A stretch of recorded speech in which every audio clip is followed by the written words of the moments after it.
ಟೈಮಲ್ಲಿ ಫ್ರೀ ಇರೋ ಟೈಮಲ್ಲಿ ಯಾವ ರೀತಿ ನಾನು ಏನು ಮಾಡ್ಕೋಬೋದು, ಪ್ಲಸ್ ಬಿಸ್ನೆಸ್ ಮಾಡುವಾಗ ನನಗೆ ಏನೇನು ಅನ್ನಿಸ್ತು ಫಸ್ಟ್ ಸ್ಟಾರ್ಟಿಂಗಲ್ಲಿ ಅಂತ ಹೇಳೋದಾದರೆ, ಸಿಂಪಲ್ ಆಗಿ ಬಂದ್ಬಿಟ್ಟು ಮನೇಲಿ ಟೈಮ್ ಪಾಸ್ ಆಗ್ತಿರಲಿಲ್ಲ. ಸೊ ಅದನ್ನು ಯಾವ ರೀತಿ ನಾನು ಟೈಮ್ ಕೊಟ್ಟು ನಾನು ಅದರಿಂದ ದುಡಿಬೋದು ಅನ್ನೋದನ್ನು ಮೈಂಡ್ ಯೋಚನೆ ಮಾಡಿ ಸೊ ಇದನ್ನು ನಾನು ಸೆಲೆಕ್ಟ್ ಮಾಡ್ಕೊಂಡಿದ್ದಾದ ಮೇಲೆ ಏನಾಯಿತು, ಸ್ಟೆಪ್ ಬೈ ಸ್ಟೆಪ್ಪು ಪ್ರತಿಯೊಂದು ಕಲಿತಾ ಬಂದೆ. ಯಾವುದು ನನಗೆ ಫಸ್ಟ್ ಎಲ್ಲ ಗೊತ್ತಿದೆ ಸೊ ಅಥವಾ ಎಲ್ಲ ನಾನು ತಿಳ್ಕೊಂಡ್ಬಿಟ್ಟಿದ್ದೀನಿ ಅಂತಲ್ಲ. ಸೊ ಸಿಂಪಲ್ ಒಂದು ಮಿಷಿನಿಂದ ಬಂದು ನಾನು ಸ್ಟಾರ್ಟ್ ಮಾಡಿದ ಬಿಸ್ನೆಸ್ಸು ಇವತ್ತು 500 ಜನಗಳಿಗಿಂತ ಹೆಚ್ಚಾಗಿ ಬೆಳೆಸಿದ್ದೀನಿ. ಅಂದರೆ ಸಣ್ಣ ಮಟ್ಟದಲ್ಲಿ ಇದು ಅಚೀವ್ಮೆಂಟ್ ಅಂತ ಅಲ್ಲ. ಆದರೆ ಏನಂದರೆ ನನ್ನ ಜೊತೆಲಿರೋ ಪ್ರತಿಯೊಬ್ಬರು ಕೂಡ ಅವರು ಓನಾಗಿ ಬಿಸ್ನೆಸ್ ಮಾಡಿಕೊಂಡು ಅದರ ಜೊತೆಗೆ ಮಾರ್ಕೆಟಿಂಗ್ ಆಗಿರ್ಬೋದು ಪ್ರತಿಯೊಬ್ಬರು ಕೂಡ ಡೆವಲಪ್ ಆಗ್ತಿದ್ದಾರೆ. ಸೊ ಅದೊಂದು ನನಗೆ ಪ್ರೌಡ್ ಫೀಲ್ ಆಗ್ತಾ ಇದೆ. ಸೊ ಇವತ್ತಿನ ದಿನ ಅವಾರ್ಡ್ ಫಂಕ್ಷನ್ಗೆ ನನ್ನ ಕರೆದಾಗ ನನಗೆ ತುಂಬ ಖುಷಿ ಆಯಿತು.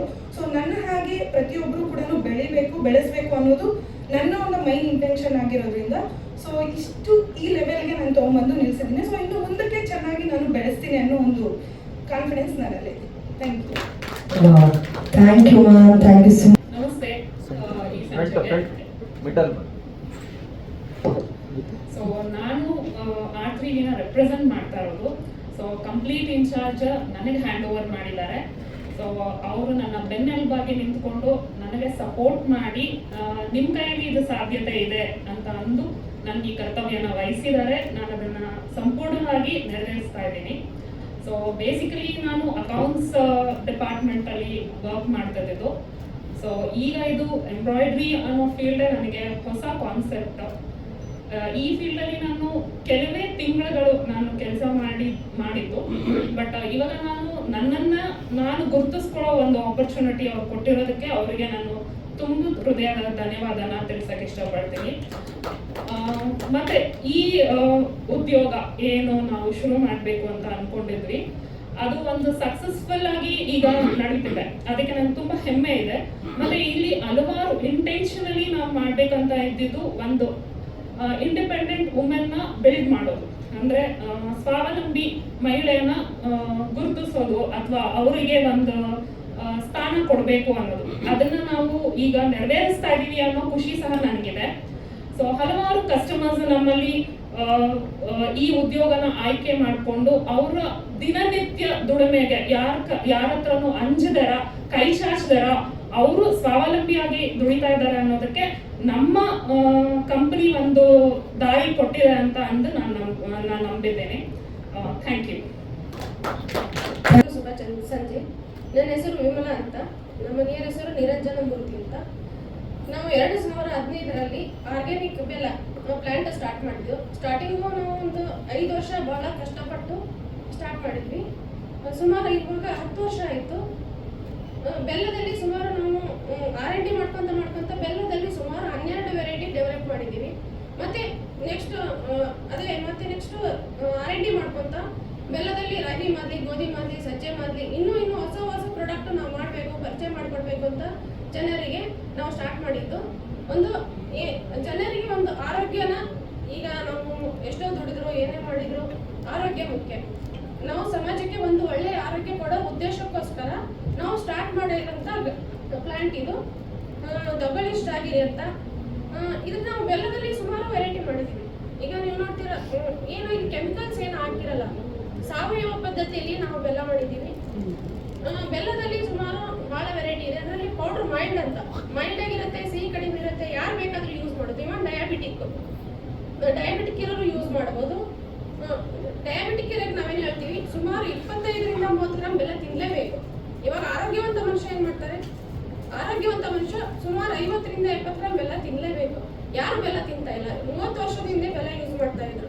ಇವಾಗ ಯಂಗ್ ಜನರೇಷನ್ ಯಾರು ಬೆಲ್ಲ ತಿಂತಾ ಇಲ್ಲ. ಸೊ ಬೆಲ್ಲ ಏನು ಮಾಡುತ್ತೆ, ಬೆಲ್ಲದಲ್ಲಿ 20 ಮಿನರಲ್ಸ್ ಇರುತ್ತೆ, 12 ವಿಟಮಿನ್ಸ್ ಇರುತ್ತೆ, ಮತ್ತೆ ಆಂಟಿ ಆಕ್ಸಿಡೆಂಟು ಕೂಡ ಹೌದು.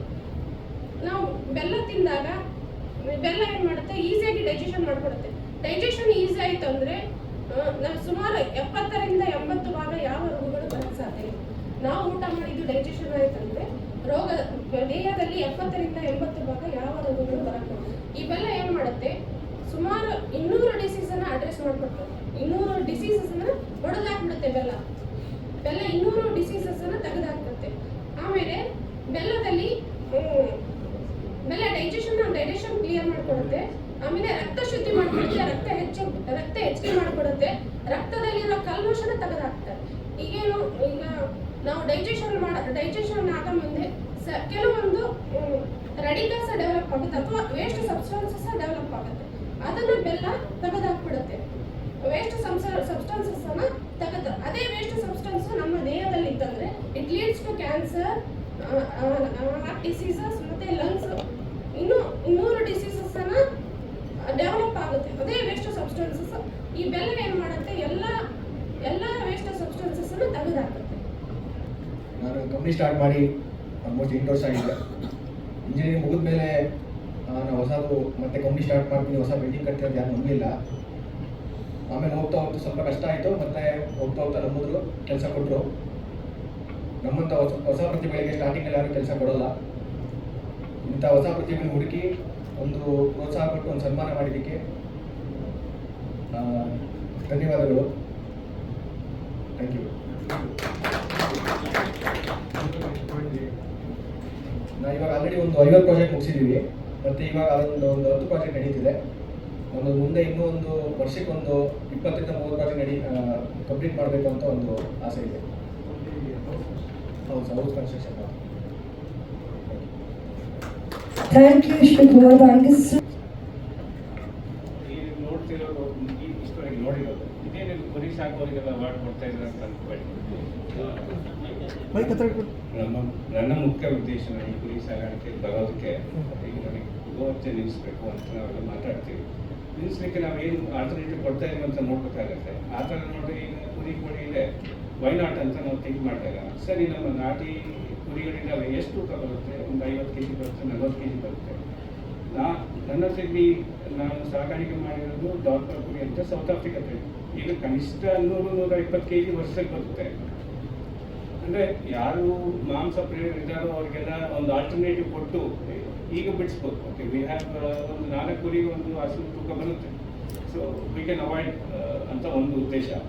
ಆದಮೇಲೆ ಈಗ ನಾಟಿ ತಳಿಯಲ್ಲಿ ನಮ್ಮ ರೈತರು ವರ್ಷಾನುಗಟ್ಟಲೆ ಅವ್ರನ್ನ ಸಾಕಿದ್ರು ಒಂದು 35 kg ಕುರಿಗಳಾಗುವಂಥ ಸಾಧ್ಯತೆ ಇದೆ. ಬಟ್ ಈ ಥರ ನಾವು ಪರದೇಶಿ ತಳಿಯಿಂದ ಕ್ರಾಸ್ ಬ್ರೀಡ್ ಮಾಡಿಕೊಂಡ್ರೆ, ಅಂದರೆ ಈ ತಳಿ ಅಭಿವೃದ್ಧಿ ಮಾಡಿಕೊಂಡಾಗ ಅವು ಕುರಿಗಳು 20 kg ಆಗುವಂಥ ಇದು ಬರುತ್ತೆ. ಅಂದರೆ ರೈತರಿಗೆ ಡಬಲ್ ಪ್ರಾಫಿಟ್ ಇರುತ್ತೆ. ಈಗ ಅವರು 15-20 ಸಾವಿರ ಮಾರೋದು, 40 ಸಾವಿರ ಮಾರೋದು. ಇದೇ ತಳಿ ನಾವು ಕ್ರಾಸ್ ಬ್ರೀಡ್ ಜಾಸ್ತಿ ಮಾಡ್ಕೊಂತ ಬಂದಾಗ 1-2 ಮರಿ ಬರೋ ಸಾಧ್ಯತೆಗಳು ಇದೆ. ಸೊ ಹಂಗಾಗಿ ಈಗ ನಾನು ಆಲ್ಮೋಸ್ಟ್ ಮಾಡಲಿಕ್ಕೆ ಒಂದು 7 years ಆಯಿತು. ನಾನು ನಾಟಿ ಕುರಿಯಿಂದ ಸ್ಟಾರ್ಟ್ ಮಾಡಿದೆ, ತಳಿ ಅಭಿವೃದ್ಧಿ ಮಾಡಲಿಕ್ಕೆ ಟ್ರೈ ಮಾಡಿ, ಆಮೇಲೆ ಈಗ ಆಲ್ಮೋಸ್ಟ್ ಒಂದು 200 ಡಾಕ್ಟರ್ ಕುರಿ ಸ್ಟಾರ್ಟ್ ಮಾಡಿದ್ವಿ. ಅವಾರ್ಡನ್ನು ಕೊಡ್ತಾ ಇದ್ದಾರೆ. ತುಂಬ ಅದ್ಭುತವಾಗಿ ಒಂದು ಮೂಡ್ ಬರ್ತಾ ಇದೆ. ಜೊತೆಗೆ ನಮ್ಮ ಗುರುಗಳಾದಂಥ ಡಾಕ್ಟರ್ ಶ್ರೀ ಶ್ರೀ ಶ್ರೀ ನಿಶ್ಚಲಾನಂದ ಮಹಾಸ್ವಾಮಿಗಳ ಸಾನ್ನಿಧ್ಯದಲ್ಲಿ ನಡೀತಾ ಇರುವಂಥ ಇದು ಒಂದು ದೊಡ್ಡ ಕಾರ್ಯಕ್ರಮ. ಇದು ನಾನು ಹೆಚ್ಚಾಗಿ ಏನು ಹೇಳುವಂಥದ್ದೇನಿದೆ, ಯಾಕೆಂದರೆ ನಾನು ಸುವರ್ಣ ಕರ್ನಾಟಕ ಮಾನವ ಹಕ್ಕುಗಳ ಸಂರಕ್ಷಣಾ ಸಂಸ್ಥೆ ಹಾಗೂ ಡಾಕ್ಟರ್ ನಾಗಲಕ್ಷ್ಮಿ ಚೌಧರಿ ಜನಸೇವಾ ಸಂಸ್ಥೆಯನ್ನು ಒಟ್ಟಾಗಿ ಹಲವಾರು ಕಾರ್ಯಕ್ರಮಗಳನ್ನು, ವರ್ಷಕ್ಕೆ 2 ಕಾರ್ಯಕ್ರಮವನ್ನು ಮಾಡ್ತಾ ಅದ್ಭುತವಾಗಿ ಕಾರ್ಯಕ್ರಮವನ್ನು ರೂಪಿಸ್ತಾ ನೊಂದವರ ಧ್ವನಿಯಾಗಿ ಇಡೀ ರಾಜ್ಯದಲ್ಲಿ ನಮ್ಮ ಸಂಸ್ಥೆಯನ್ನು ಒಟ್ಟಾಕಿದ್ದೇವೆ. ಯಾರೇ ಒಂದು ಕಷ್ಟದಲ್ಲಿದ್ದರೆ ನಮ್ಮ ಕರೆ ಮಾಡಿದ್ರೆ, ಜೊತೆಗೆ ನಮ್ಮ ಒಂದು ಕಚೇರಿಗೆ ಬಂದರೆ ಅವರ ನೊಂದವರ ಧ್ವನಿಯಾಗಿ ನಾವು ಕಾರ್ಯವನ್ನು ಮಾಡ್ತಾ ಇರ್ತೇವೆ. ಹಾಗಾಗಿ ಇನ್ನು ಹೆಚ್ಚಾಗಿ ಏನು ಅಂತ, ಯಾಕಂದರೆ ಸಮಯ ಮೀರೋಗಿದೆ, ನಾನು ಜಾಸ್ತಿ ಮಾತಾಡೋಕ್ಕೆ ಇಷ್ಟಪಡಲ್ಲ. ಯಾಕಂದರೆ ಇನ್ನು ಕೆಲವರೆಲ್ಲ ಮಾತಾಡಬೇಕಾಗಿದೆ. ಹಾಗಾಗಿ ನಾನು ಜಾಸ್ತಿ ಏನು ಮಾತಾಡಲ್ಲ. ನಾವು ನೊಂದವರ ಧ್ವನಿಯಾಗಿ ಯಾವತ್ತೂ ಇರ್ತೀವಿ. ಎಂಥ ಒಂದು ಸಂದರ್ಭ ಬಂದರೂ ಕೂಡ ನಮ್ಮ ಸಂಸ್ಥೆ ಯಾವಾಗಲೂ ಜೊತೆಯಾಗಿರುತ್ತೆ ಅಂತ ಹೇಳ್ತಾ ನನ್ನ ಮಾತನ್ನು ಮುಗಿಸ್ತಾ ಇದ್ದೇನೆ. Thank you sir. ಸೊ ಇದೊಂದು ಅವಾರ್ಡ್ ಕೊಡೋದ್ರಿಂದ ಅವ್ರಿಗೊಂದು ಮೋಟಿವೇಶನ್ ಸಿಗಲಿ ಅನ್ನೋ ಒಂದು ಕಾನ್ಸೆಪ್ಟಿಂದ ಮಾಡಿದೆ. ಎಲ್ಲರಿಗೂ ಫಸ್ಟ್ ಕ್ಷಮೆ ಇರಲಿ, ಏಕೆಂದರೆ ನಾನು 6 ಗಂಟೆಗೆ ಹೇಳಿದೆ, ಎಲ್ಲ ಕಾರಣಾಂತರಗಳಿಂದ ಇದೊಂದು ಲೇಟ್ ಆಯಿತು. ಇದೊಂದು ಕ್ಷಮೆ ಇರಲಿ, ನೀವು ಇನ್ನೂ ಉನ್ನತ ಮಟ್ಟಕ್ಕೆ ಬೆಳೀತಿರ್ಲಿ ಅಂತ ಹೇಳ್ತಾ ನನ್ನ ಮಾತನ್ನು ಮುಗಿಸ್ತಿದ್ದೀನಿ. ಇದರ ನಡುವೆ ನನ್ನೊಂದು ಚಿಕ್ಕದೊಂದು ಕಾರ್ಯಕ್ರಮ ಇದೆ. ನಾನೊಂದು ಆಲ್ಬಮ್ ಸಾಂಗ್ ಮಾಡಿದ್ದೀನಿ. ಅದೊಂದು ಟೀಸರು ನಮ್ಮ ಸ್ವಾಮೀಜಿಗಳ ಕಡೆಯಿಂದ ರಿಲೀಸ್ ಮಾಡಿಕೊಡ್ಬೇಕು. ಮತ್ತು ನಮ್ಮ ಬನ್ನಿ ಮೇಡಮ್ ಆಡೋದು ಆಣೆ ಮೇಲೆ ಆಣೆ ಮಾಡಿ ಎಷ್ಟು ಜನ ಬ್ರೇಕಪ್ ಮಾಡ್ಕೊಂಡ್ರೆ ನಿಮಗೆ ಗೊತ್ತಿರ್ತದೆ. ಇದು ಪ್ರಾಮಿಸ್ ಅಂತ ಅಂದರೆ 10 ವರ್ಷದ ಹುಡುಗನ ಲವ್ ಮಾಡಿ 10 ನಿಮಿಷದ್ದು ಹೆಣ್ಣೋಡೋ ಶಾಸ್ತ್ರದಲ್ಲಿ ಪರಿಚಯ ಆದ ಹುಡುಗನಿಗೆ ಬೆಳ್ಳಿ ಕಾಲುಂಗರದ ಒಡತಿ ಹಾಗೂ ಕೊರಟವಳ ಕಥೆಯೇ ಪ್ರಾಮಿಸ್. ಈ ಪ್ರಾಮಿಸ್ ಜುಲೈ 5th ರಿಲೀಸ್ ಆಗ್ತಿದೆ. ನಮ್ಮದೊಂದು ಸಣ್ಣ ಪ್ರಯತ್ನಕ್ಕೆ ನಮ್ಮ ಮೀಡಿಯಾ ಸ್ನೇಹಿತರು ಒಂದು ತುಂಬ ಸಹಕಾರ ಕೊಡಬೇಕಂತ ಹೇಳ್ತಾ ನನ್ನ ಮಾತನ್ನ ಚಿಕ್ಕದಾಗಿ ಮುಗಿಸ್ತಾ ಇದ್ದೀನಿ. ನಮ್ಮ ಹೀರೋಯಿನ್ ಮಾತಾಡ್ಬಿಡ್ತಾರೆ. ನಮಸ್ತೆ ಎಲ್ಲರಿಗೂ. ಆ್ಯಕ್ಚುಲಿ ನನಗೆ ಮಾಡೋಣ ಅಂತ ಸರ್ ಕೇಳಿದಾಗ ನಾನು ಫಸ್ಟ್ ಸಾಂಗ್ ಕೇಳಿಸಿದ್ರು. ಅವಾಗ ಓಕೆ ಸಾಂಗ್ ಚೆನ್ನಾಗಿದೆ ಅಂತ ಅಂದ್ಕೊಂಡೆ. ಲಿರಿಕ್ಸ್ ಕೂಡ ಚೆನ್ನಾಗಿತ್ತು ಮತ್ತು ಮ್ಯೂಸಿಕ್ ತುಂಬ ಚೆನ್ನಾಗಿದೆ. ಮತ್ತು ನಾನು ಇನ್ನೇನಪ್ಪ ಹೇಳ್ಬೇಕು ಅಂದ್ಕೊಂಡ್ರೆ ಥೀಮ್ ತುಂಬ ಚೆನ್ನಾಗಿದೆ. ಈಗಿನ ಜನ್ರೇಷನಲ್ಲಿ ಸರ್ ಹೇಳ್ದಂಗೆ ಬ್ರೇಕಪ್ಗಳೇ ಜಾಸ್ತಿ ಆಗ್ತಿದೆ. ಬಟ್ ಎಲ್ಲನೂ ಬ್ರೇಕಪ್ಗಳಲ್ಲಿ ಮುಗಿಸ್ಕೊಳ್ಳೋದ್ಕಿಂತ ಏನೇ ಇದ್ರೂ ಎಲ್ಲದಕ್ಕೂ ಒಂದು ಸೊಲ್ಯೂಷನ್ ಇರುತ್ತೆ. ಅದನ್ನು ಹುಡುಕ್ಬೇಕು. ಯಾವುದನ್ನು ಅದನ್ನು ಮುಂದೆ ಹೋಗೋದಕ್ಕಿಂತ ಅದನ್ನು ಹುಡುಕಿ ಎಲ್ಲ ಸರಿ ಮಾಡಿಕೊಂಡ್ರೆ ಬೆಟರ್ ಅಂತ ನಾನು ಹೇಳ್ತೀನಿ. Thank you. ಮತ್ತು ಇನ್ನೊಂದು ವಿಷಯ ಹೇಳೋದು ಮತ್ತೆ ಈ ಸಾಂಗ್ಗೆ ಪ್ರೊಡ್ಯೂಸರ್ ಆಗಿರೋದು ನಮ್ಮ Pavithra madam, Arani enterprises madam ಅವರು. Thank you madam. Thank you, ma'am. ನನ್ನ ಮಾತನ್ನು ಮುಗಿಸ್ತಾ ಇದ್ದೀನಿ. Thank you. ನಾವು ಭಕ್ತಿಪೂರ್ವಕವಾಗಿ ಸ್ಮರಿಸಿಕೊಂಡು ಸುವರ್ಣ ಕರ್ನಾಟಕ ಮಾನವ ಹಕ್ಕುಗಳ ಸಂರಕ್ಷಣಾ ಸಂಸ್ಥೆ ನಮ್ಮ ಗಣೇಶ್ ಗೌಡರ ನೇತೃತ್ವದಲ್ಲಿ ಸುಮಾರು 12 ವರ್ಷಗಳಿಂದ ವಿಶೇಷವಾಗಿ ಸಾಮಾಜಿಕ ಕಳಕಳಿಯನ್ನು ಇಟ್ಟುಕೊಂಡು ಜನರ ಮಧ್ಯೆ ಜನರ ಭಾವನೆಗಳನ್ನ ಅರ್ಥ ಮಾಡಿಕೊಂಡು, ಕಷ್ಟ ಸುಖವನ್ನು ಅರ್ಥ ಮಾಡಿಕೊಂಡು, ಅವರ ಪರವಾಗಿ ಅವರ ಎಲ್ಲ ರೀತಿಯ ಹಕ್ಕುಗಳನ್ನ ರಕ್ಷಣೆ ಮಾಡಲಿಕ್ಕೆ ಒಂದು ಸ್ವಯಂ ಸೇವಕ ಸಂಘಟನೆಯಾಗಿ ಕೆಲಸ ಮಾಡ್ತಾ ಇರೋ ಸಂದರ್ಭದಲ್ಲಿ ಬೆಳಗ್ಗೆ ತಾನೇ ನಾವು ಒಂದು ಕಾರ್ಯಕ್ರಮ ಮಾಡಿದ್ವಿ. ಈ ಸಂಜೆ ಕಾರ್ಯಕ್ರಮದಲ್ಲಿ ಅದೇ ಸಂಸ್ಥೆ ವತಿಯಿಂದ ಏನು ಉದ್ಯಮಶೀಲತೆಯನ್ನು ಪ್ರೋತ್ಸಾಹ ಮಾಡಬೇಕು, ಅದರಲ್ಲೂ ಯಂಗ್ ಎಂಟರ್ಪ್ರಿನರ್ಸ್ಗೆ ಒಂದು ಎನ್ಕರೇಜ್ ಮಾಡಬೇಕು, ಬೆನ್ನು ತಟ್ಟಬೇಕು, ಮೆಚ್ಚುಗೆ ಮಾತುಗಳಾಡಬೇಕು ಅಂತೇಳಿ ಕರ್ನಾಟಕ ಬಿಸ್ನೆಸ್ ಎಕ್ಸಲೆನ್ಸ್ ಅವಾರ್ಡನ್ನು ಕೊಡುವಂಥ ಈ ಒಂದು ಶುಭ ವೇದಿಕೆಯಲ್ಲಿ ಭಾಳ ಖುಷಿಯಾಯಿತು ನನಗೆ. ನಾನು ಸ್ವಲ್ಪ ಕುತೂಹಲಕಾರಿ ವ್ಯಕ್ತಿ, ಕಾರಣ ಇಲ್ಲಿ ಆಲ್ಮೋಸ್ಟ್ ಆಲ್ ಗೊತ್ತಿಲ್ಲ ನನ್ನ ಬ್ಯಾಕ್ಗ್ರೌಂಡ್ ಅನಿಸುತ್ತೆ. I serve more than 25 years as a KS officer in Karnataka. Up to additional district magistrate ಕೆಲಸ ಮಾಡಿ 10 ವರ್ಷ ಸರ್ವಿಸ್ ಬಿಟ್ಟು ಈ ಸೇವೆ ಮಾಡೋ ಸಂದರ್ಭದಲ್ಲಿ ಅದರಲ್ಲಿ ಹೆಣ್ಣುಮಕ್ಕಳು ಇಂಥ ಉದ್ಯಮಶೀಲತೆಗೆ ಬಂದಿದ್ದಾರೆ ಅಂತ ಭಾಳ ಖುಷಿ ಆಯಿತು. ನನಗೆ ಕುತೂಹಲ ಇತ್ತು, ಕ್ಯೂರಿಯಾಸಿಟಿ ಇತ್ತು, ಏನು ಮಾಡ್ತಾ ಇದೆ, what's their thoughts, what's their plans, ಏನು ಪ್ರಾಜೆಕ್ಟು, ಹೇಗೆ how they are surviving the society. Because there is a tight competition ಅಲ್ವಾ, ಭಾಳ ಟೈಟ್ ಕಾಂಪಿಟೇಷನ್ ಇದೆ ಏನೇ ಕೆಲಸ ಮಾಡಲಿಕ್ಕೆ ಹೋದ್ರು ಕೂಡ. ಅಂಥ ಸಂದರ್ಭದಲ್ಲಿ ನಮ್ಮ ಗಣೇಶ್ ಗೌಡರು ಯುವ ಉದ್ಯಮಿಗಳಿಗೆ, ಅದು ಹೆಣ್ಮಕ್ಳಾಗಿರ್ಬೋದು ಗಂಡು ಮಕ್ಕಳಾಗಿರ್ಬೋದು, whether is in agriculture sector, industry sector, ಅಥವಾ ಏನಾದರೂ ರಿಸರ್ಚ್ ಆ್ಯಂಡ್ ಡೆವಲಪ್ಮೆಂಟ್ ಇರ್ಬೋದು, ಸೋಷಿಯಲ್ ಸರ್ವಿಸ್ ಇರ್ಬೋದು, ಪೊಲಿಟಿಕಲ್ ಸರ್ವಿಸ್ ಇರ್ಬೋದು, ಇಂಥವನ್ನೆಲ್ಲ ಆಯ್ಕೆ ಮಾಡಿ ಒಂದು ಬೆಚ್ಚನೆಯ ಮಾತುಗಳನ್ನು ಅಥವಾ ಬೆಚ್ಚನೆಯ ಒಂದು ಪ್ರಶಂಸೆಯನ್ನು ಮಾಡುವಂಥ ಈ ಒಂದು ಎಕ್ಸಲೆನ್ಸ್ ಅವಾರ್ಡ್ ಕೊಡುವಂಥ ಸಂದರ್ಭದಲ್ಲಿ ನಾನು ಸ್ವಲ್ಪ ತಡವಾಗಿ ಬಂದೆ. ಕಾರಣ ಬೆಳಗ್ಗೆ ಅವರ ಕಾರ್ಯಕ್ರಮ ಮುಗಿಸಿ ಸುತ್ತನಾಡ್ಕೊಂಡು 4-5 ಪ್ರೋಗ್ರಾಮ್ ಮುಗಿಸ್ಕೊಂಡು ಬಂದಿದ್ದೀವಿ. ಒಂದು ಹೆಣ್ಣುಮಕ್ಕಳು ಅವರು ಜಾಗರಿ ಬಗ್ಗೆ ಅಲ್ವಾ ಹೇಳ್ಬೇಕಾದ್ರೆ ಭಾಳ ಖುಷಿ ಆಯಿತು. ಅವರು ರಿಸರ್ಚ್ ಆ್ಯಂಡ್ ಡೆವಲಪ್ಮೆಂಟ್ ಬಗ್ಗೆ ಹೇಳಿದರು. ಯಾವುದೇ ಉದ್ಯಮವನ್ನು ಮಾಡಬೇಕಾದ್ರೆ ಮನೆಯಿಂದ ದುಡ್ಡು ತಂದು ಹಾಕ್ತೀರಿ, ಲೋನ್ ತೊಗೊಂಡು ಹಾಕ್ತೀರಿ, ನೀವೇ ಸ್ವತಃ ನಿಂತ್ಕೋತೀರಿ ಅಥವಾ ಇನ್ನೊಬ್ಬರಿಗೆ ಆ ಜವಾಬ್ದಾರಿ ಕೊಡ್ತೀರಿ. ಆ ಸಂದರ್ಭದಲ್ಲಿ ಸಮ್ ಅಬ್ಸ್ಟಕಲ್ಸ್ ಬರುತ್ತೆ. ಅದರಲ್ಲಿ ಫೈನಾನ್ಷಿಯಲ್ ಅಬ್ಸ್ಟಕಲ್ಸ್ ಇರ್ಬೋದು, ಅಥವಾ ನಿಮ್ಮ ಇನ್ಸ್ಟಿಟ್ಯೂಷನ್ ಅದನ್ನು ಎಸ್ಟಾಬ್ಲಿಷ್ ಮಾಡಲಿಕ್ಕೆ ಬೇಕಾದಂಥ ಇನ್ಫ್ರಾಸ್ಟ್ರಕ್ಚರ್ ಪ್ರಾಬ್ಲಮ್ಸ್ ಬರ್ಬೋದು, ಅಥವಾ ನಿಮ್ಮ ಸಿಬ್ಬಂದಿಗಳನ್ನ ನೇಮಕ ಮಾಡಲಿಕ್ಕೆ ಅವರಿಗೆ ಸ್ಯಾಲ್ರಿ ವಗೇರೆ ಕೊಡಲಿಕ್ಕೆ ಸಮಸ್ಯೆ ಇರ್ಬೋದು, ಮಾರ್ಕೆಟಿಂಗ್ ಮಾಡಲಿಕ್ಕೆ ಸರ್ಚ್ ಮಾಡಲಿಕ್ಕೆ ಮಾರ್ಕೆಟನ್ನು, ಅಥವಾ ರಿಕವರಿ ಮಾಡಲಿಕ್ಕೆ, ಇದೆಲ್ಲ from investment get the returns ಸಾಕಷ್ಟು ಅಬ್ಜೆಕ್ಷನ್ಸು ಅಥವಾ ಅಬ್ಸ್ಟಕಲ್ಸು ಡಿಸ್ಟ್ರಕ್ಷನ್ಸ್ ಬರುತ್ತೆ. ಆದರೆ ಸ್ವತಃ ಆ್ಯಸ್ ಎನ್ ಇನ್ವೆಸ್ಟರ್ ನೀವೇ ಅಲ್ಲಿ ಎಂಪ್ಲಾಯ್ ಆದರೆ, ಎಂಪ್ಲಾಯರ್ ಎಂಪ್ಲಾಯಿ ಇಬ್ಬರು ಒಬ್ಬರೇ ಆದರೆ ಸಕ್ಸಸ್ ರೇಟ್ ಚೆನ್ನಾಗಿರುತ್ತೆ. ಅದು ಸ್ವಲ್ಪ ನಿಮಗೆ ಕಂಟ್ರೋಲ್ ಸಿಗೋ ತನಕ, ನಿಮ್ಮ ಉದ್ಯಮ ನಿಮ್ಗೆ ಅರ್ಥ ಆಗೋ ತನಕ ನಾನು ಏನು ಮಾಡ್ತಾ ಇದ್ದೀನಿ. ಇಲ್ಲಿ ಎಂಟರ್ಪ್ರಿನರ್ಶಿಪ್ಪು ಅಥವಾ ಬಿಸ್ನೆಸ್ ಅಂದರೆ not only investment of the money, ಎಲ್ಲೋ ತರ್ತೀರಿ ಅಥವಾ ನಿಮ್ಮ ತಂದೆ ತಾಯಿಯರು ಯಾರೋ ಸಹಾಯ ಮಾಡ್ಬೋದು, ಇನ್ವೆಸ್ಟ್ ಮಾಡ್ಬೋದು, ದಟ್ ಇಸ್ ನಾಟ್ ಇಂಪಾರ್ಟೆಂಟ್. ಆ ಇನ್ವೆಸ್ಟ್ಮೆಂಟ್ಗೆ ಒಂದು ಮೀನಿಂಗ್ಫುಲ್ ಪಾತನ್ನು ಕ್ರಿಯೇಟ್ ಮಾಡೋದು, ಒಂದು ಮಾರ್ಗವನ್ನು ಸೃಷ್ಟಿ ಮಾಡೋದು. ಯಾವುದು what are all the roots and returns ಅಂದರೆ, ಈಗ ನೀವು ಉದಾಹರಣೆಗೆ ಆ ಒಂದು ಹೆಣ್ಮಕ್ಳು ನಾನು ಈ ಥರ ಬತ್ತಿ ಅಲ್ವಾ, ಬತ್ತಿ ಮಾಡೋದು, ನಾನು ಈ ಥರ ಬತ್ತಿ ಮಾಡ್ತಾ ಇದ್ದೆ, ಒಂದೇ ಮಿಷನ್ ಮಾಡ್ತಾ ಇದ್ದೆ, ಇವತ್ತು 500 ಮೆಂಬರ್ಸ್ ವರ್ಕ್ ಮಾಡ್ತಾ ಇದ್ದಾರೆ ಅಂದರೆ ಭಾಳ ಖುಷಿ ಆಗುತ್ತೆ. ಒಂದು ಸಣ್ಣ ಆಲೋಚನೆ ಎಷ್ಟು ದಿಕ್ಕನ್ನು ಸೂಚಿಸುತ್ತೆ ಅಂತ, ಅಥವಾ ಎಷ್ಟೆಷ್ಟು ಜನಕ್ಕೆ ಅನುಕೂಲ ಮಾಡ್ಕೊಳ್ಬೋದು, directly and indirectly how it is benefiting. ಅದಕ್ಕೆ ಹೇಳ್ತಾರೆ ದೊಡ್ಡವ್ರ ಒಂದು ಕಡೆ, ಸ್ಮಾಲ್ ಈಸ್ ಬ್ಯೂಟಿಫುಲ್.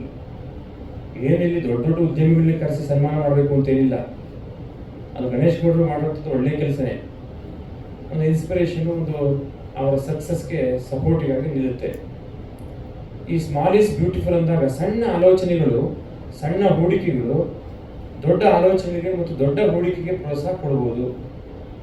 ನಾವೇ ಮಾಡ್ತೀವಿ, ನಾವೇ ಇನ್ವೆಸ್ಟ್ ಮಾಡ್ತೀವಿ ಅಂತ ಅಂದ್ಕೊಂಡು ಬಂದವರು ಇವತ್ತು ನಮ್ಮ ಜೊತೆ ಇನ್ನೊಂದು 15 ಜನ 20 ಜನ ಬರಲಿ, ಇನ್ನೊಂದು 100 ಜನ ಎಕ್ಸ್ಟೆಂಡ್ ಮಾಡ್ಕೊಳ್ಳಿ, ಇದನ್ನ ಹಾಗೆ ಮುಂದುವರ್ಸೋಣ ಅನ್ನೋ ಭಾವನೆ ಇಟ್ಕೊಂಡು ಈ ಉದ್ಯಮಶೀಲತೆಗೆ ಹೊಸ ವ್ಯಾಖ್ಯಾನವನ್ನು ಮಾಡುವಂಥದ್ದು ಭಾಳ ಸಂತೋಷ ಸಂಗತಿ ಅಂತ ಹೇಳ್ತಾ, ಈ ಬಿಸ್ನೆಸ್ ಎಕ್ಸ್ಪ್ಯಾನ್ಷನ್ಗೆ with respect to investment or production or exchange or marketing recovery ಎಲ್ಲದಕ್ಕೂ ಇತ್ತೀಚೆಗೆ ಒಬ್ಬರು ಉದ್ಯಮಿ ಭಾರತ್ ಅಂತೇಳಿ ಒಂದು ಕಾನ್ಸೆಪ್ಟ್ ಮಾಡಿಕೊಂಡು BEIC-ನಲ್ಲಿ ಜೂನ್ 5th 6th 7th ಮಾಡಬೇಕು ಅಂತ ನನ್ನ ಹತ್ರ ಬಂದಿದ್ರು. ಸ್ವಾಮೀಜಿ ನೀವು ಆಶೀರ್ವಾದ ಮಾಡಿ ಅಂತ. ಅಲ್ಲಿ ಎಲ್ಲ category of more than 180 category of activities relating to all important sectors, agri, ಹೊಸದಾಗಿ secondary agriculture, industry, small scale, next service ಸೆಕ್ಟರ್ಲಿ ಬ್ಯಾಂಕಿಂಗ್ ಇರ್ಬೋದು, ಎಜುಕೇಷನ್ ಇರ್ಬೋದು, ರಿಸರ್ಚ್ ಇರ್ಬೋದು, ಇವೆಲ್ಲ ಸೇರಿಕೊಂಡವರು ಒಂದು ಒಳ್ಳೆಯ ಉದ್ಯಮಶೀಲತೆಯ ಜನರನ್ನೇ ಸೇರಿಸಿ ಒಂದು ಕಾರ್ಯಕ್ರಮ ಮಾಡ್ತಾ ಇದ್ದಾರೆ. ಅಲ್ಲಿ ನೀವು ಅಪ್ರೋಚ್ ಆಗ್ಬೋದು, ನಿಮ್ಮ ಮಾರ್ಕೆಟಿಂಗ್ಗೆ ಅಥವಾ ನಿಮ್ಮ ಇನ್ವೆಸ್ಟ್ಮೆಂಟ್ಗೆ, ಹೊಸ ನಾಲೆಡ್ಜ್ಗೆ, ಹೊಸ ಟೆಕ್ನಾಲಜಿಗೆ, ಹೊಸ ಐಡಿಯಾಸ್ಗೆ ಎಲ್ಲ ಸಿಗ್ತವೆ. ಈಗ ನಮ್ಮ ಶಿವಕುಮಾರ್ ಅಲ್ಲ, very Young I think by age ಅಲ್ಲ, ನಾವು ಕುಳಿತಿರೋದ್ರಲ್ಲಿ ಬೈ ಏಜ್ ಅಂದರೆ ಈಸ್ ಯಂಗ್ ಅಂತ ಅನಿಸುತ್ತೆ. ಆ ಹುಡುಗನಿಗೆ ಪ್ರಶ್ನೆ ಕೇಳಬೇಕು ಅಂತ ಇದ್ದೆ, ಅದಕ್ಕೆ ನಾನು ಸಣ್ಣ ವಿಷಯ ಕೇಳಿದೆ, ನೀವು ಓನ್ಲಿ ಕನ್ಸ್ಟ್ರಕ್ಷನ್ ಫೀಲ್ಡಲ್ಲಿ ಇದ್ದೀರಾ ಅಂತ. ಏನು ಸಲಹೆ ಕೊಡ್ಬೋದು ಅಂದರೆ, ಈಗ ಮೇಡಮ್ ಅವರು ಜಾಗ್ರಿ ಬಗ್ಗೆ ಹೇಳಿದರು. ನಾನು ಮಂಡ್ಯದಲ್ಲಿ ಅಡಿಷನಲ್ DC ಆಗಿದ್ದೆ, ಹಾಸನ ಅಡಿಷನಲ್ DC ಇದ್ದೆ, ಚಿಕ್ಕಮಗಳೂರು ಇದ್ದೆ, ಎಲ್ಲ ನೋಡಿದ್ದೀನಿ. ದಟ್ ಈ ಜಾಗ್ರಿ ಫೀಲ್ಡಲ್ಲಿ as a MD Mysugar company, government company, only one company government running, Mysugar factory. ಅದಕ್ಕೆ MD ಕೂಡ ಇದೆ, addition to that additional DC charge. ಈ ಜಾಗ್ರಿನಲ್ಲಿ ಭಾಳಷ್ಟು ಅವಕಾಶಗಳಿದ್ದಾವೆ. ನೀವೇಳಿ different types of jaggery production ಮಾಡ್ತಾ ಇದ್ದೀವಿ, ನೀವು ಮಾರ್ಕೆಟಿಂಗ್ ಹೆಂಗೆ ಮಾಡಿದ್ದೀರಿ ಅಂತ ಹೇಳಿದಾಗ ಇಲ್ಲ ಮೂವತ್ತು ಪ್ರಚಾರ ಆಗ್ತಾ ಇದೆ. ಅಂದರೆ ಜಸ್ಟ್ ನೀವು ಸಲಹೆನೂ ಕೂಡ ಕೊಟ್ಟರೆ ಇದನ್ನು ತಿನ್ನಿ ಆರೋಗ್ಯ ಚೆನ್ನಾಗಿರುತ್ತೆ ಅಂತ. ಶಿವಕುಮಾರ್ ಅವರಿಗೆ ಒಂದು ಹೊಸ ಸಲಹೆ ಕೊಟ್ಟು ನನಗನ್ಸಿದ್ದು, ಯಾಕೆಂದರೆ I am interest in that. ಯಾಕೆಂದರೆ I was working with a common people, very poor people. ಅವರಿಗೆ ಒಂದು ಸಣ್ಣ ಸೀಟಿಂಗ್ ಮನೆ ಕೂಡ ಕಟ್ಕೊಳ್ಳೋಕೆ ಆಗ್ತಿರ್ಲಿಲ್ಲ. ಈಗ ಬಿಸ್ನೆಸ್ ಮನೆ ಹೇಗೆ ಯೋಚನೆ ಮಾಡಬೇಕು ಯಂಗ್ಸ್ಟರ್ಸ್ ಈಗ ಅಂದರೆ, not only collection of the money or accumulation of the profit. You have to think addition to that, apart from that you have to think.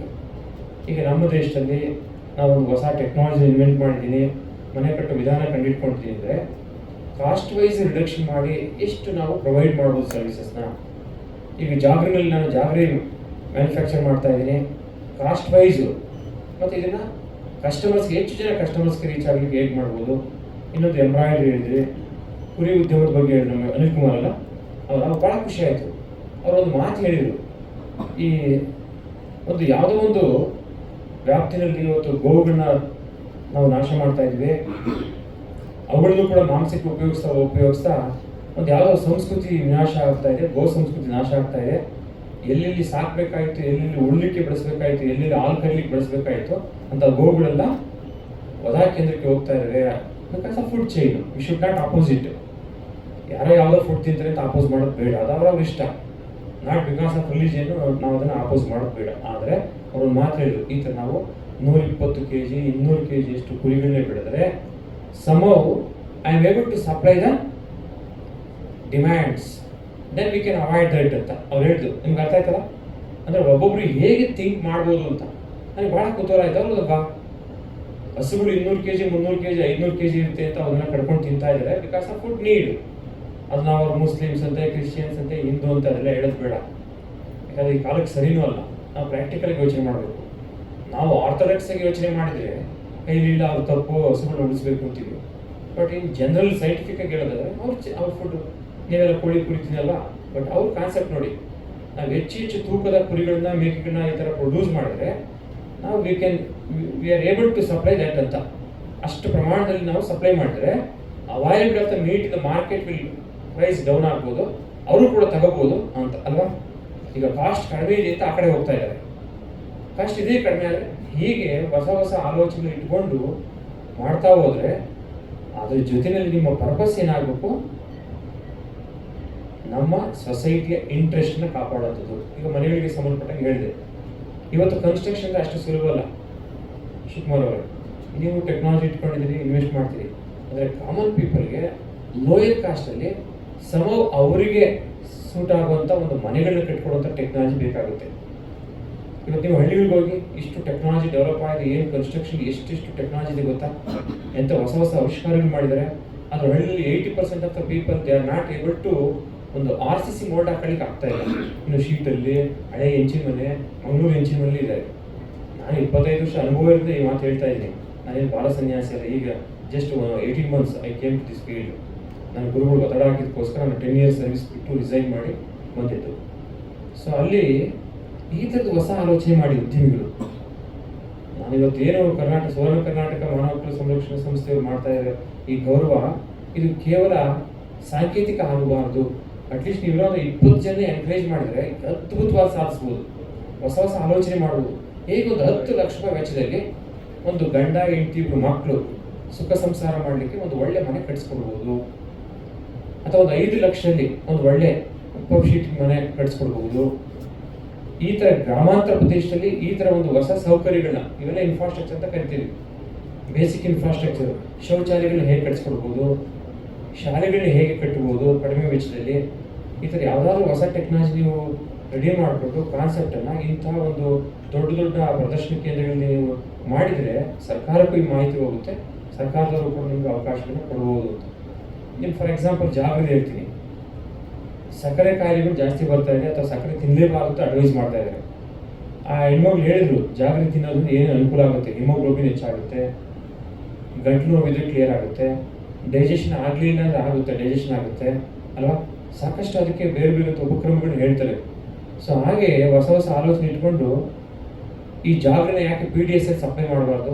I was raised A question as an officer, ನೀವು ಸಕ್ಕರೆ ಕೊಡಬೇಡಿ, ಈ ಜಾಗರಿ ಕೊಡಿ. ಜಾಗರಣೆ ರೈತರಿಗೆ ಏನು rice ಕೊಡ್ತೀರಿ ಉಚಿತವಾಗಿ ಅಲ್ವಾ, ಮತ್ತು ಬೇಳೆ ಕೊಡ್ತೀರಿ ಅಥವಾ ಬೇರೆ ಬೇರೆ ಏನೋ ಕೊಡ್ತಾ ಇದ್ದೀರಿ ಹಿಂದೆ, ಈಗ ಒಂದು ರೈಸ್ ಅಷ್ಟೇ ಕೊಡ್ತಾ ಇದ್ದಾರೆ. ಇನ್ಸ್ಟೆಡ್ ಆಫ್ ಶುಗರ್ ನೀವು ಬೆಲ್ಲ ಕೊಡಿ, ಅಟ್ಲೀಸ್ಟ್ ಆರೋಗ್ಯನೂ ಕೂಡ ವೃದ್ಧಿ ಆಗುತ್ತೆ, ಇಂಥ ಮೂಲ ಕಸಬುಗಳಿಗೆ ಅನುಕೂಲ ಆಗುತ್ತೆ. ಸೊ ಇವೆಲ್ಲ ಆಲೋಚನೆ ಮಾಡಿದರೆ ಮಾತ್ರ ಏನಾದರೂ ಎಕಾನಮಿಯಲ್ಲಿ ಒಂದು ಹೊಸ ಆವಿಷ್ಕಾರಗಳು ಮಾಡಲಿಕ್ಕೆ, ನೀವು ಬದುಕಲಿಕ್ಕೆ, ಸೊಸೈಟಿನೂ ಕೂಡ ಬದುಕಿಸ್ಲಿಕ್ಕೆ, ಮತ್ತು ಲಾಂಗ್ ಟರ್ಮ್ ಸಸ್ಟೈನಬಲ್ ಆಗಲಿಕ್ಕೆ ಇವೆಲ್ಲ ಕಾರಣ ಆಗ್ತವೆ ಅಂತ ಹೇಳ್ತಾ ಹೊಸ ಆಲೋಚನೆ ಮಾಡಿ ಅದನ್ನು ನೀವು ಸ್ಕ್ರಿಪ್ಟ್ ಮಾಡೋದು, ಡಾಕ್ಯುಮೆಂಟೇಷನ್ ಮಾಡೋದು, ಸರ್ಕಾರವನ್ನು ಪ್ರೊಡ್ಯೂಸ್ ಮಾಡೋದು, ಇವೆಲ್ಲ ಏನೇನು ಮಾಡಿದ್ರಿ ಇಂಥದ್ದು ಅಲ್ವಾ. ಸೊ ಈ ಥರದ ಒಂದು ಕ್ರಮಗಳು ಅನುಸರಿಸಲಿಕ್ಕೆ ಇವತ್ತು ಯಾವುದೇ ಒಂದು ವ್ಯಕ್ತಿಗೆ ಪ್ರಶಂಸೆ ಇಲ್ಲ ಅಂದರೆ ಪ್ರಶಂಸೆ ಅಂದರೆ ಏನು ಹಣ ಕೊಟ್ಟೆ ಪ್ರಶಂಸೆ ಮಾಡಬೇಕು ಅಂತ ಇಲ್ಲ. 4 ಜನದ ಹತ್ರ ಒಂದು ಹೊಗಳಿಸುವಂಥದ್ದು, 4 ಜನ ಎದುರುಗಡೆ ಒಂದು ಸನ್ಮಾನ ಮಾಡುವಂಥದ್ದು, ಇವೆಲ್ಲ ಇದ್ದಾಗ ಏನಾಗುತ್ತೆ, ಇಲ್ಲ ನನಗೊಂದು ಜವಾಬ್ದಾರಿ ಬಂದಿದೆ, ನಾನು I am achieving some personality, I am gaining some personality in the society, in the middle of the society. ಆ ಸೊಸೈಟಿಗೆ ನಾನು ಏನಾದರೂ ಮಾಡಬೇಕು, ಆ ಉದ್ಯಮಶೀಲತೆನ ಆಯ್ಕೆ ಮಾಡ್ಕೊಂಡಿದ್ದೀನಿ, ಈ ಫೀಲ್ಡ್ ಆಯ್ಕೆ ಮಾಡ್ಕೊಂಡಿದ್ದೀನಿ, ಏನಾದರೂ ಮಾಡಲಿಕ್ಕೆ ಸಾಧ್ಯ ಇದೆಯಾ ಅಂತ ಆಲೋಚನೆಗಳು ಮಾಡಲಿಕ್ಕೆ, ಪಾಸಿಬಿಲಿಟೀಸ್ನ ಆಲೋಚನೆ ಮಾಡಲಿಕ್ಕೆ ಒಂದು ಒಳ್ಳೆಯ ಒಂದು ವೇದಿಕೆ, ಒಂದು ಕ್ರಮ ಆಗುತ್ತೆ ಅಂತ ಹೇಳ್ತಾ, ಎಲ್ಲರೂ ನಿಮ್ಮ ಜೀವನದಲ್ಲಿ ಅನೇಕ ಕಷ್ಟಗಳನ್ನ ಅನುಭವಿಸ್ತಿರ್ತೀವಿ ಅಲ್ವಾ. ಆ ಹೆಣ್ಮಕ್ಳು ಹೇಳಿದರು ಅಲ್ಲ ಊಟದ ಬಗ್ಗೆ, ನಮಗೆ ಊಟ ಇರಲಿಲ್ಲ, ಭಾಳ ಕಷ್ಟ ಇತ್ತು, ಯಾರೋ ತಂದಾಗ್ತಿದ್ವಿ, ತಂದೆ ತಾಯಿ ಕಷ್ಟಪಟ್ಟು ತಿಂತಿದ್ವಿ, ಅದಕ್ಕೋಸ್ಕರ ನಾನು ಸಮಾಜ ಸೇವೆ ಇಟ್ಕೊಂಡು ಯಾರೋ ಬಡವ್ರ ಮಕ್ಕಳು ಊಟ ಹಾಕೋದು, ಬಡವ್ರ ಮಕ್ಕಳು, ದಿಸ್ ಆಲ್ಸೋ ಸರ್ವೀಸ್. ನೀವೇನು ಎಂಟರ್ಪ್ರಿನರ್ಸ್ ಇದ್ದೀರಲ್ಲ, you should not think it is a job, it is a work, you must think it is a service. Service is equal to value, work is equal to wage. Service is equal to value, work is equal to wage ಅಥವಾ profit ಅಥವಾ money ಅಂತ ಅನ್ಕೋಬೋದು. ನಾವು ಯಾವಾಗ ಇದನ್ನು ಸೇವೆ ಅಂತ ಅನ್ಕೊಳ್ತಿದ್ವಿ, ನಿಮಗೆ ಹಣನೂ ಬರುತ್ತೆ, ನಿಮಗೆ ಮೌಲ್ಯನೂ ಸಿಗುತ್ತೆ, ಸೊಸೈಟಿಲಿ ಒಂದು ವ್ಯಾಲ್ಯೂ ಅಡಿಷನ್ ಕೂಡ ಆಗಲಿಕ್ಕೆ ಸಾಧ್ಯ ಆಗುತ್ತೆ. ಅದನ್ನು ಯಂಗರ್ ಜನರೇಷನ್ದ were expecting, entire society is expecting. ಈ ಯಂಗರ್ ಜನರೇಷನ್ ಏನು ನಾವು ಜನ್ಜಿ ಆಗಿ ಅಂತ ಕರಿತೀವಲ್ಲ, ಈ ಥರ ಆಲೋಚನೆಗಳನ್ನ ಮಾಡ್ತಾ ಮಾಡ್ತಾ ಒಂದು ಎಲ್ಲ ಕ್ಷೇತ್ರಗಳಲ್ಲಿ ಪ್ರಗತಿದಾಯಕವಾಗಿ ಆಲೋಚನೆ ಮಾಡಲಿಕ್ಕೆ ಸಾಧ್ಯ ಆಗಲಿ ಅಂತೇಳಿ ಎಲ್ಲರಿಗೂ ಶುಭಕ್ಕೂ ನಮ್ಮ ಮಾತು ವಿರಾಮ ನೀಡ್ತೀವಿ. ಜೈ ಶ್ರೀ ಗುರುದೇವ್.